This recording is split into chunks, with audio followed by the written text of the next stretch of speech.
In the social context, there are many different variations. Today, we are going to learn 3 kinds of variations, according to register, context, and style. In the first part, we will talk about register. Register tend to be associated with particular groups of people or sometimes specific situations of use. Therefore, in this part, I will present 3 examples in our daily life and then analyze their respective features in detail. First of all, is the famous advertisement of iPhone 6. Specifically, it spells iPhone 6 with large letters to tell people what they are selling, and it uses relatively small letters to show its most outstanding features. Then it provides the image of iPhone 6 in the middle to make customers know what their product looks like. Secondly, it's a weather report. Let's watch the video first.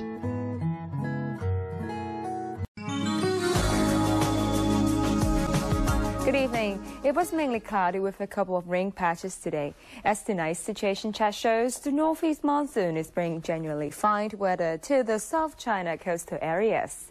Today's temperatures range from 23 to 27 degrees, and the relative humidity was between 59% and 78%. Winds were moderate to fresh easterlies. The language used to describe weather includes technical terms like humidity, place like South China, coastal areas, time like tonight, and numbers. Finally, it's a conversation between a teacher and the students. Let's watch the video first.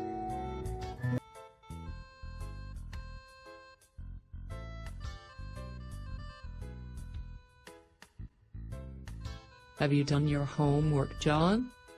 No, teacher, I am so sorry I could not done my homework. So what will be your punishment? Sorry, teacher, I shall never do this again. Okay.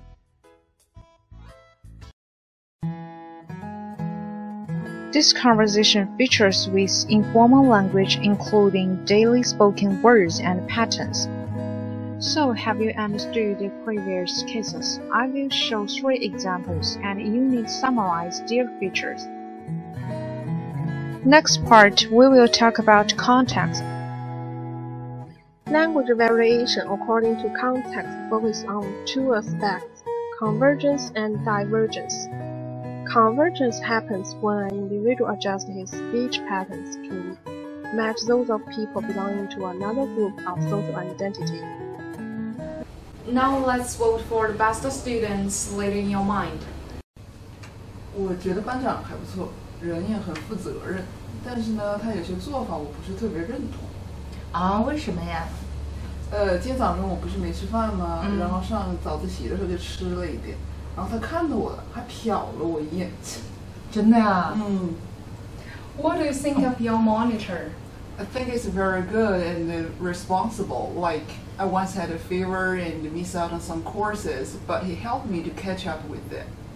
Wow, he's so nice. What about the other leaders? I think the student in charge of the class affairs is very good. And because once upon a time I lost the key of the classroom, but he helped me to find the key on the playground on such a hot day. Oh, cool. 纪律委员呢，我也觉得他太凶了，我不是特别喜欢他。但是我觉得我们班那个优秀班级的那个荣誉有他的功劳啊。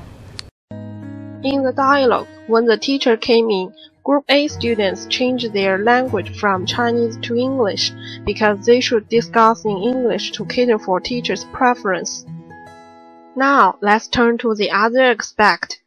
Divergence happens when an individual adjusts his speech patterns to be distinct from those of people belonging to another group of social identity.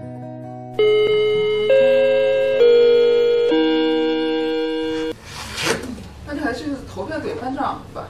嗨，還未討論完嗎？啊，我唔知喎，不過我覺得咧，生活委員都幾好啊。係，我都覺得佢好。係咯。說什麼呢？是沒聽不懂。嘿嘿，你猜猜。In the video, when the class meeting ended and Group B students came in, Group A students changed their language from Mandarin to Cantonese because they didn't want them to understand what they are saying. As a result, Group B students were very confused. As we can see from the video, there are two different addressees, teacher and Group B students. In terms of different teaching targets, they may adopt different language preference and speech style. When they talked to teacher, they used English with respect.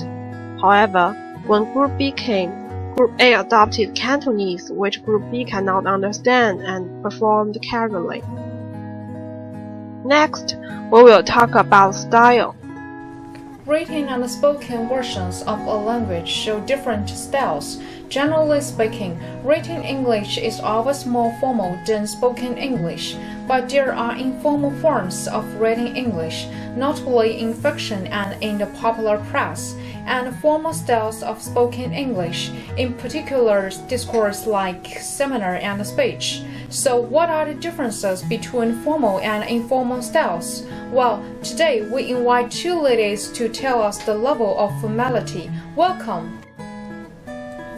Hello, ladies and gentlemen. I'm Miss Formal. I tend to be complex and sorrowed.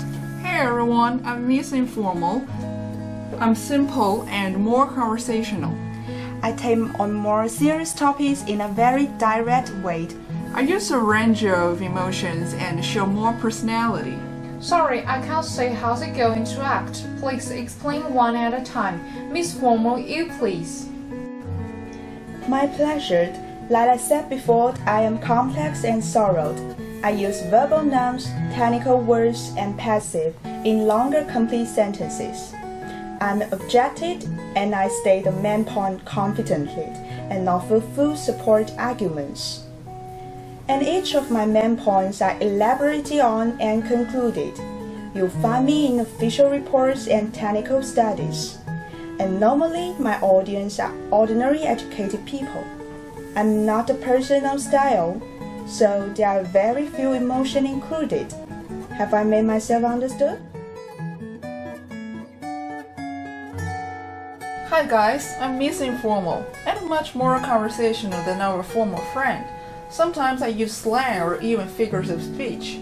I like to include personal or emotional tone. I also speak directly to you, the audience, by using words like you or your. I'm pretty simple because I use short or incomplete sentences to make my point.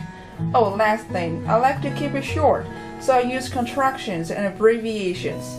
That pretty much wraps up my style. Now we can see the features of formal and informal styles. Whether to use formal or informal depends on our target audience and the specific register. Basically, the above sum up features of formal and informal style. Now let's see if you have learned it. If your target audience are A. close friends or B. teachers, which style would you choose? In this lesson, we have learned three kinds of language variations: register, context, and style. Depending on different situations, we need to choose the most appropriate way of speaking. Am I clear? See you next time.